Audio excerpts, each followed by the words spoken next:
ഭയങ്കര സങ്കടം, ഒരുതരം ശൂന്യത. ഇത്തരത്തിലുള്ള വികാരങ്ങളാണ് ഇവരെ നിരന്തരമായി ഇങ്ങനെ വേട്ടയാടിക്കൊണ്ടിരിക്കുന്നത്. ഒന്നിനോടും താല്പര്യമില്ലായ്മ, വളരെ രസിച്ചുകൊണ്ട്, വളരെ സന്തോഷത്തോടു കൂടി, വളരെ ആസ്വദിച്ചുകൊണ്ട് ചെയ്തിരുന്ന പല കാര്യങ്ങളും ചെയ്യാൻ പോലും ഒട്ടും താല്പര്യമില്ലാത്തൊരവസ്ഥ. ആകപ്പാടെ ക്ഷീണം, ഒരു ഊർജ്ജമില്ലായ്മ, ഒന്നിലും കോൺസെൻട്രേഷൻ ചെയ്യാൻ പറ്റുന്നില്ല, ഒരു കാര്യത്തിലും ഡിസിഷൻ എടുക്കാൻ പറ്റുന്നില്ല.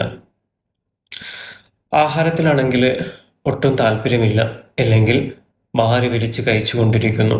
അതിൻ്റെ ഭാഗമായിട്ട് തന്നെ ഒന്നുകിൽ ശരീരം നന്നായിട്ട് വെയിറ്റ് കൂടിയേക്കാം, അല്ലെങ്കിൽ അതുപോലെ തന്നെ വെയിറ്റ് കുറഞ്ഞേക്കാം.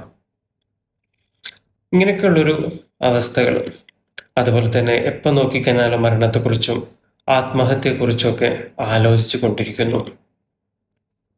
അപ്പം ഇത്തരത്തിലുള്ള അടയാളങ്ങൾ കാണുന്ന സമയത്ത് നമ്മൾ മനസ്സിലാക്കണം, ഇതൊരു മേജർ ഡിപ്രസീവ് ഡിസോർഡർ, മൂഡ് ഡിസോർഡറിൻ്റെ ഒരവസ്ഥ തന്നെയാണ്. ഇത് മേജർ MDD എന്ന് നമ്മൾക്ക് നോർമലി പറയാറുണ്ട് ഇതിന്, അല്ലെ? മേജർ ഡിപ്രസീവ് ഡിസോർഡർ എന്നാണ് ഇതിനെ പറയുന്നത്. ഇത്തരത്തിലുള്ള അവസ്ഥകളുള്ളത് ഇതൊരു മെൻ്റൽ ഹെൽത്ത് കണ്ടീഷൻ തന്നെയാണ്. ഇത് നമ്മുടെ മൂഡ് ഡിസോർഡറിൻ്റെ ഫാമിലിയിൽ പെടുന്നതാണ്. അപ്പം ഇത്തരത്തിലുള്ള ഏതെങ്കിലും രീതിയിലുള്ള പ്രയാസങ്ങൾ നിങ്ങൾ അനുഭവിക്കുന്നുണ്ടെങ്കിൽ തീർച്ചയായിട്ടും നല്ലൊരു പ്രൊഫഷണൽ സഹായം തേടാം. ഇതിൽ നിന്നൊക്കെ നമുക്ക് മാറി നല്ലൊരു സന്തോഷം നിറഞ്ഞ ഹാപ്പി ആയിട്ടുള്ള എല്ലാത്തിലെയും കോൺസെൻട്രേഷൻ ചെയ്ത് നമ്മുടെ ജീവിതത്തിൽ നല്ലൊരു ഗോൾ സെറ്റ് ചെയ്ത് മുന്നോട്ട് വരാൻ വേണ്ടി നിങ്ങൾക്ക് സാധിക്കും.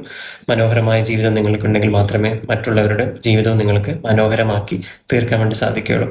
അപ്പോൾ എല്ലാവർക്കും നല്ലൊരു ദിവസം ആശംസിക്കുന്നു. നിങ്ങളുടെ സ്വന്തം Ibrahim Majeed, councillor and psychotherapist.